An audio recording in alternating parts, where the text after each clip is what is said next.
WFYI podcasts are brought to you by Indianapolis Shakespeare Company, presenting Riverside, a play by M.L. Roberts, July 18th to the 27th at Taggart Memorial Amphitheater. More at indieshakes.com.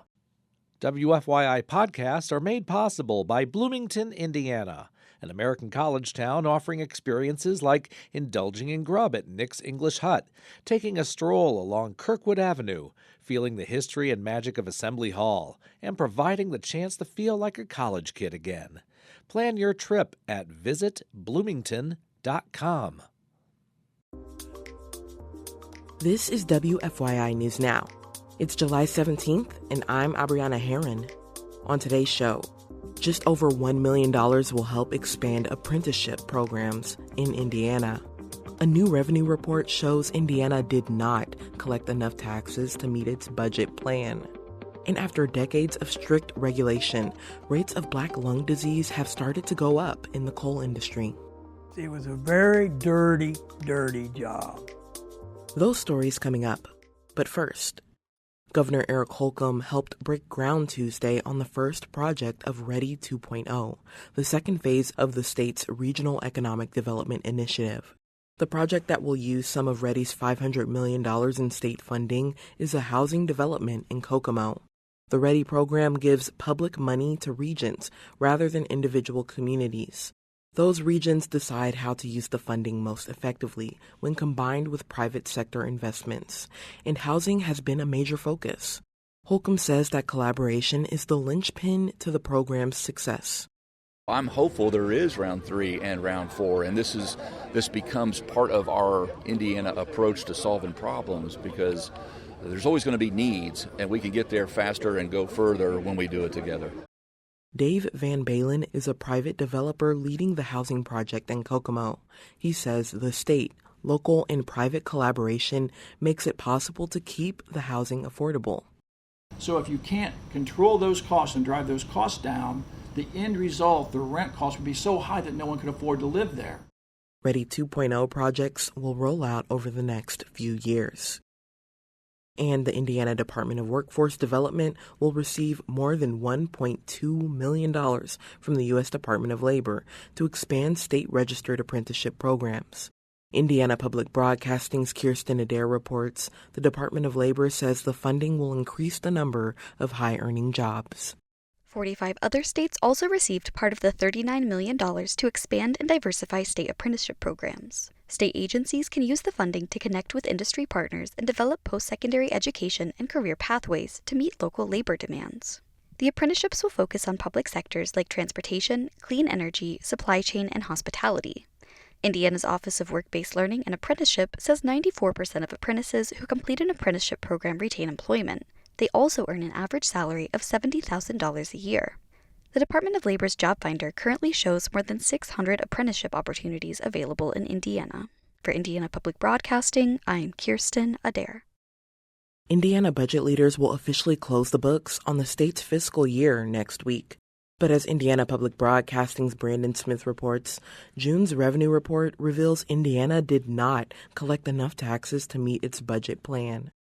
June, the final month of each fiscal year, is also the second largest month for tax revenues, and June 2024 failed to meet the state budget plan's expectations by more than $136 million.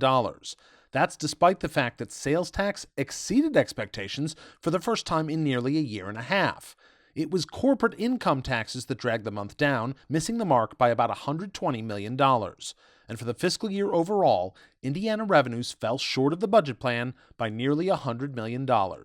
For Indiana Public Broadcasting, I'm Brandon Smith at the State House. And for our final story today, after decades of strict regulation, rates of black lung disease have started to increase in the coal industry.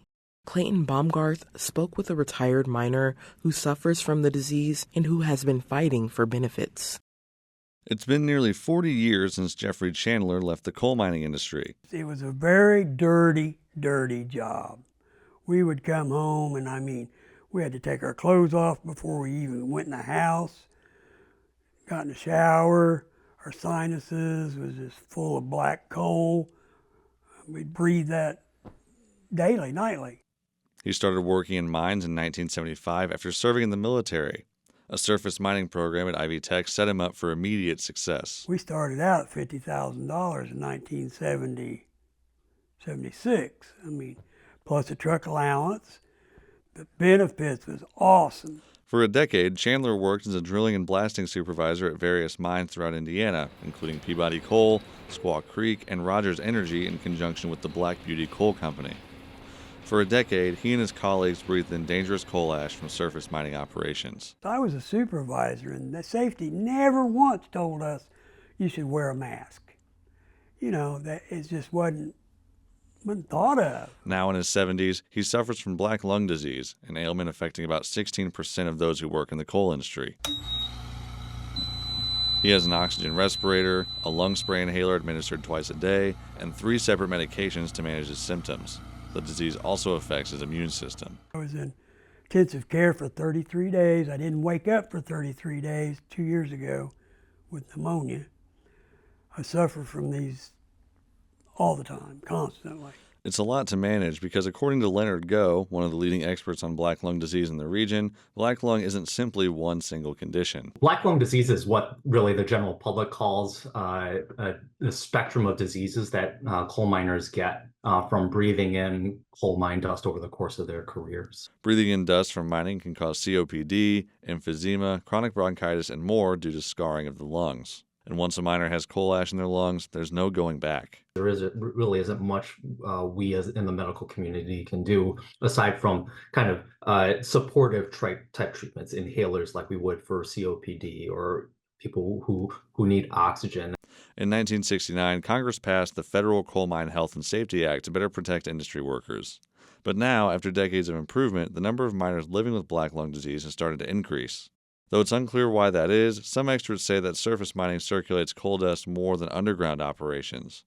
Others say the addition of other minerals in the dust can cause more scarring in the lungs. It's as bad in some parts of the country as it was back in the early 1970s. And we think that's really because of silica that's in the rock that's cut next to the coal.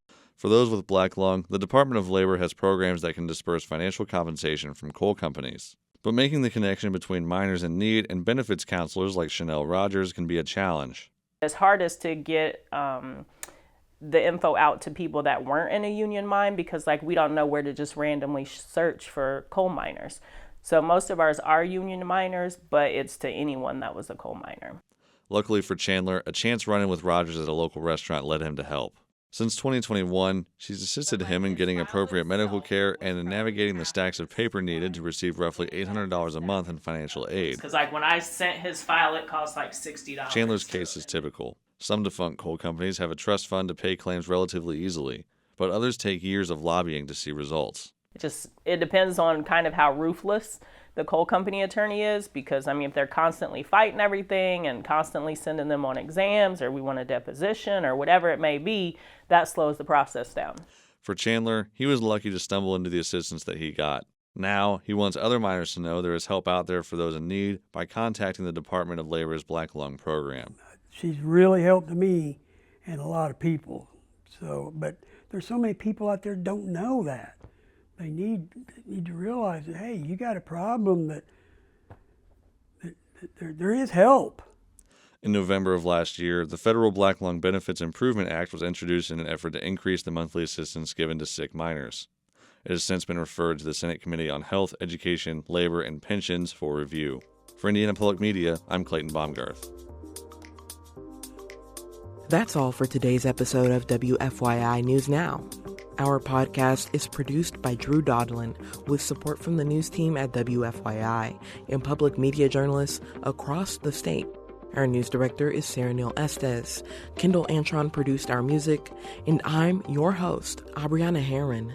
If you like today's episode, remember to subscribe and share, and follow WFYI on Instagram, Facebook, and YouTube to check in on our newsroom throughout the day. Thank you for listening. We'll be back tomorrow. WFYI podcasts are made possible by Bloomington, Indiana, an American college town offering experiences like indulging in grub at Nick's English Hut, taking a stroll along Kirkwood Avenue, feeling the history and magic of Assembly Hall, and providing the chance to feel like a college kid again. Plan your trip at visitbloomington.com.